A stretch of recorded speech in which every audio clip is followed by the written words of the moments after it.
Hello, good afternoon. This is Dr. Amihan, your humble servant in health in the northern part of Antique. We are happy to announce that the Justice Calixto O. Saldivar Memorial Health Hospital here in Bagumbayan, Pandan Antique already started its vaccination process last November 18, 2021 to persons aged 12 to 17. We initially vaccinated 30 persons with Pfizer-BioNTech COVID-19 vaccine using 30 microgram or 0.3 ml dose through intramuscular route. Pfizer-BioNTech COVID-19 vaccine and Moderna COVID-19 vaccine are the only EUA-approved COVID-19 vaccines by the Philippine Food and Drug Administration and DOH mandate to be used for vaccinations in persons aged 12 to 17 with comorbidities or priority group A3. The Philippine Government Health Authority, the Department of Health, started inoculating 18,666 minors with comorbidities with its first dose of Pfizer-BioNTech vaccine last October 26, 2021 in the National Capital Region. And Pfizer-BioNTech or Moderna vaccine will be used among children during the nationwide rollout according to the Department of Health Undersecretary Maria Rosario Vergiri. The nationwide vaccination of persons aged 12 to 17 is for the plan to vaccinate 80% of the 12.7 million eligible individuals aged 12 to 17 by the end of December 2021. In preparation for the planned gradual reopening of classes for limited face-to-face classes both K-12 and college students next year 2022, DOH officials said. So if you want your 12 to 17-year-old to be vaccinated without comorbidities, you can approach here in Pandan, you can approach Dr. Judy Estoperes, our local municipal health officer, for queries and details of such vaccination. If your child or children to be vaccinated is with comorbidities, or if they had comorbidities, then you can approach Dr. Melendi Fabila Sanchez and other nursing hospital staff at the Justice Calixto O. Saldivar Memorial Hospitals for queries and details. Now, I have to show to you what are the requirements for vaccinations in persons aged 12 to 17 with comorbidities. So, here are the requirements for 12 to 17 individuals with comorbidities and due for vaccinations of the COVID-19 vaccines. So, if your children had medical complexity such as a developmental delay, they had mental retardation, so these are what we call medical complexities. If they have tracheostomy here for whatever reasons, so this is one of the comorbidities. Genetic conditions, if they have G6PDs, Down syndrome, meningitis or other neuromuscular diseases, and if they have metabolic or endocrine diseases such as type 1 diabetes or hypothyroidism, adrenal insufficiencies or hypopituitarism. So these are the metabolic endocrine problems. So likewise, if they had cardiovascular diseases such as hypertension, coronary heart diseases, cardiomyopathy, rheumatic heart disease, pulmonary hypertension, and heart failure, so they can be eligible for this vaccine. Likewise, if they are obese, they had HIV infections, they had extrapulmonary TB and TB for that matter, tuberculosis in the lungs, or even if they had TB in the bone, so they are qualified to receive these vaccines. Likewise, if they had renal problems such as chronic kidney diseases, nephrotic syndrome, end-stage renal disease, or patients with on dialysis or glomerulonephritis and hydronephrosis. So this is also one of the requirements and qualifications to receive such COVID-19 novel vaccines. Or if they had problems in the liver like hepatobiliary diseases, chronic liver problem, they had cirrhosis, malabsorption syndrome. Likewise, if they are immunocompromised and they receive steroids and some immunosuppressive drugs for autoimmune diseases.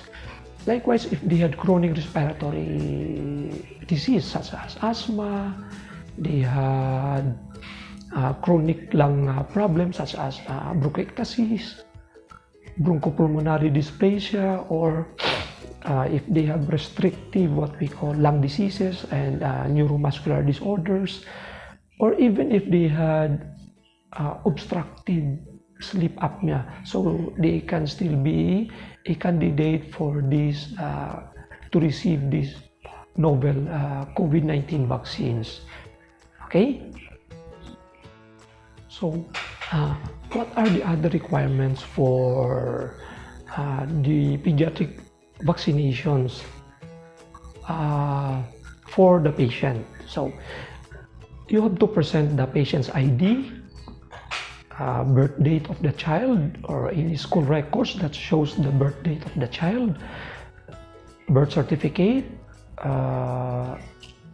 with the NSO, baptismal certificate, any proof that the name and the birthday of the child that shows that this is your child, and any medical certificate if he has comorbidities. But this is optional because the Department of Health said that medical certificate is not an absolute requirement to be vaccinated with the novel COVID-19 vaccine. So that is the requirement for the patient to be vaccinated with the novel COVID vaccine. And now the requirement for the guardian. So you can present any IDs, government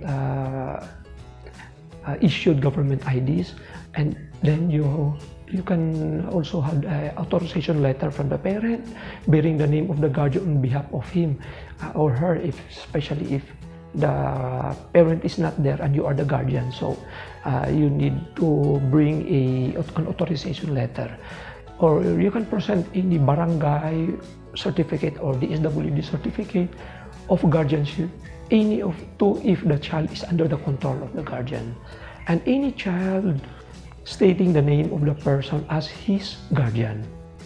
Okay, so that is now those were the requirements for your children to be vaccinated or your child to be vaccinated, and the guardian, and for you as parent. So my take-home message is that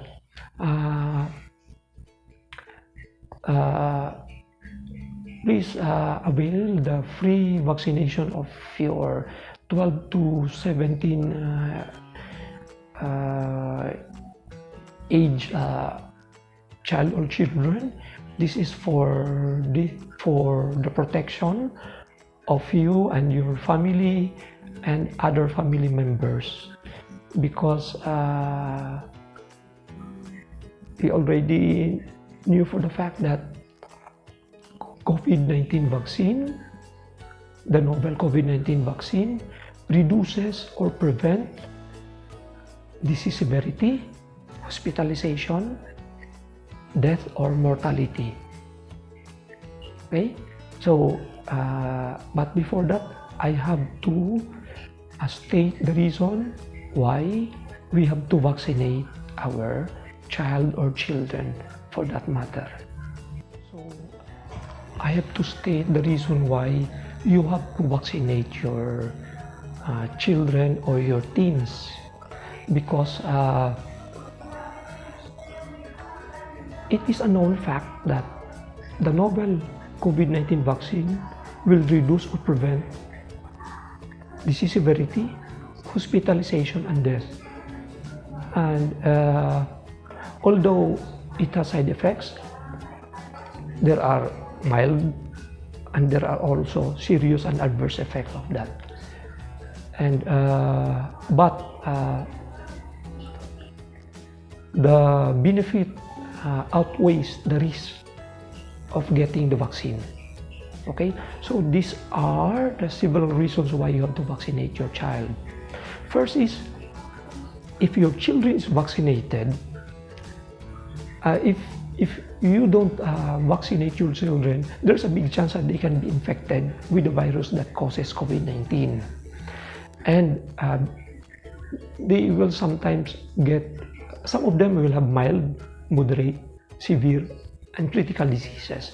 So the severe and the critical diseases, that what matters most, because children will be hospitalized, and for some other reasons they die because of COVID-19. So they get very sick from COVID, and that is the second reason. Third is there are short and long-term side effects of COVID-19. So some of them had what we call long COVID symptoms, of which they can sometimes carry it for a longer period of time, and it disturbs their studies and their functions at home and even at school and even at work. Now,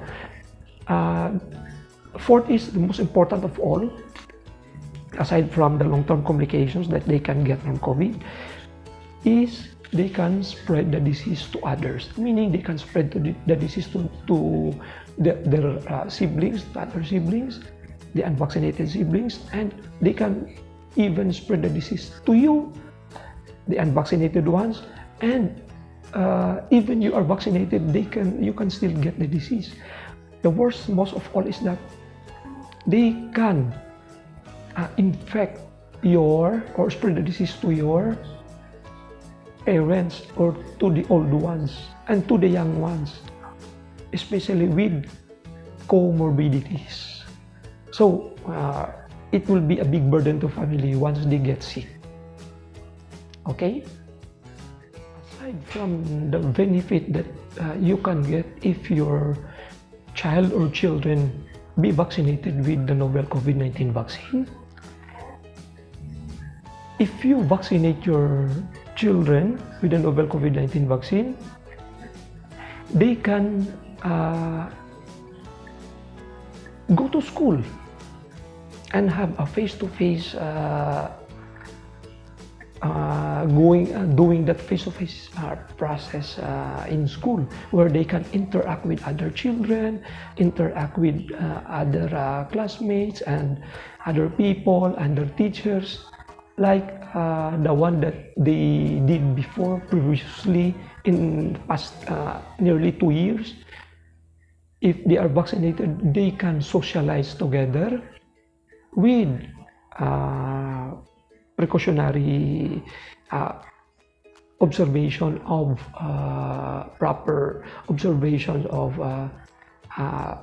health protocols, and they can they can play and interact with other children. They can participate in school activities such as sports and other group activities for that matter.